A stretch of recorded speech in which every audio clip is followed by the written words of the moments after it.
Kung wala pang nagsabi nito sa'yo ngayon, gusto ko lang ipaalala sa'yo na pakonti-konti, nagkakaroon ka na ng progress sa bawat araw na gumigising ka.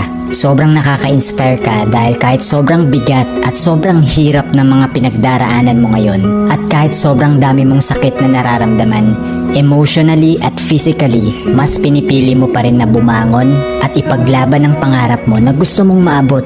Sana alam mo din sa sarili mo na lahat ng mga efforts na ginagawa mo ngayon ay magiging worth it din. Hindi lang para sa'yo, kundi pati na rin sa mga taong mahal mo. Tandaan mo parati na step by step nakakarating ka na sa buhay na gusto mong marating. Kahit na alam ko minsan, nakakalungkot at nakaka-frustrate din.